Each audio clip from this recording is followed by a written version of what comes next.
সেদিন পাবনায় আমার আগে একজন ওয়াজ করছে, আমার ভাইরা, আমার এই পীর সাহেব এত বড় আল্লাহর ওলি, প্রতিদিন 30টা করে পান খায়, প্রতি পানে হাকিমপুরি জর্দা খায়। মুরব্বী যারা আছে ওরা বলছে সুবহানাল্লাহ। এ কি গো, হাকিমপুরি জর্দায় যদি সুবহানাল্লাহ হয়, তে নাউজুবিল্লাহ হবে কোন জর্দায়?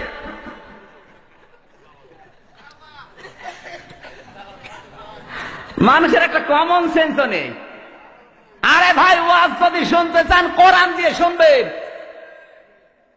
আমি বরিশালে লেখাপড়া করেছি, ওই এলাকা আমার পীর আরো বেশি, ঘরে ঘরে পীর, মহিলারাও পীর, মহিলাদেরকে পীর মা বলে ডাকে। এক হুজুর ওয়াজ করছে, আল্লাহর এক অলির মুরিদ গাছের সাথে হাত দিয়ে জিকির করছে, এত বিভোর গাছের বাকল চলে গেছে উপর দিয়ে, ও টের পাচ্ছে। মুরব্বী মানুষ যারা, ওরা কান্নাকাটি করছে আর চিন্তা করছে, আল্লাহ এ কি বড় আল্লাহর ওলি। আপনার কমন সেন্স নেই? আর গাছের বাকল হাতের উপর দিয়ে চলে যাচ্ছে, ও টের পাচ্ছে না। তো কোন নবীর উম্মত ছিল? ওর কি নামাজ রোজা ছিল না? ওর কি পোশাক পায়খানা ছিল না?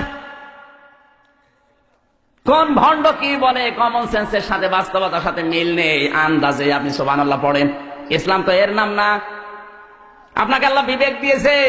ইন্না শাররাদ দাওয়াবি ইনদাল্লাহিস সুম্মুল বুকুমুল লাযীনা লা ইয়াকিলুন। সূরা আনফাল 9 নম্বর পারা 18 নম্বর পৃষ্ঠা 9 নম্বর লাইনে 3 নম্বর উপর 22 নম্বর আয়াত। এটা আল্লাহ পাক বলেন, পৃথিবীর সবচাইতে নিকৃষ্ট মানুষ ওইটা যে তার বিবেক কাজে লাগায় না। কথা বলুন, আপনার বিবেক গেছে কোন জায়গায়? কে কোন কথা বলবে আর আপনি আন্দাজে বিশ্বাস করে নেবেন? এদেশে তো শুধু হয় কিচ্ছা কাহিনী আর আজে বাজে কথা। কোরআনের মাহফিল, তাফসির মাহফিল লেখা, একটা আয়াতের কোনো তাফসির নেই। এক কাহিনী শুরু করে, এক কাহিনীতে 2.5 ঘন্টা শেষ। আর মানুষও পাগল, সুর দেখলেই মনে হয় যে বড় হুজুর। ওরে শয়তানের তো ভেতরে বোম মারলে বাও বের হয় না। কুমিল্লায় আলেম ওলামা বেশি, আমি জানি। আপনাদেরকেও তার তো আহ্বান জানাচ্ছি, এই কুমিল্লা জেলায় যারা আসবে, সে পীর হোক আর ক্ষীর হোক আর আলেম হোক আর বক্তা হোক, যত বড় হুজুর হোক, আপনারা কন্ট্যাক্ট করে নিয়ে আসেন। অনেককে 50,000, 70,000, যাদেরকে নিয়ে আসে আমি নিষেধ করছি না। যারা আসবে আগে বলবেন কোরআন হাতে নেন। কোরআন হাতে নিয়ে এক একটা শব্দের 5টা 6টা করে অর্থ বের করেন, এরপরে তাফসির করে করে বোঝান। ওই বাবার কিচ্ছা কাহিনী শোনার জন্য রাত জেগে বসে নেই। কথা বলুন, পারবেন না? যারা আসবে আগে বলবেন কোরআন হাতে নেন, 8টা 10টা করে অর্থ বের করেন এক একটা শব্দের, এরপরে তাফসির করে করে আমাদেরকে বোঝান। কারণ 1 ঘন্টা কোরআন বোঝার চেষ্টায় থাকলে 500 রাকাত নামাজের সওয়াব হবে। আর আপনার ওই বাবার কিচ্ছা কাহিনী শুনলে সওয়াব তো দূরের কথা, আরো গুনাহ হবে। সুতরাং যারা আসে পারবেন তো? পারবেন? কারা কারা পারবেন প্রোটেস্ট করতে দেখে? লিল্লাহে তাকবীর, লিল্লাহে তাকবীর।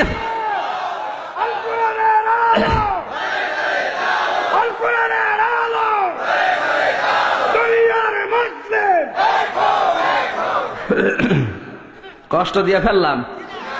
জিকিরের অর্থ আল্লাহ যখন নিজে বললেন উপদেশ, সুতরাং উপদেশ হবে কি দিয়ে?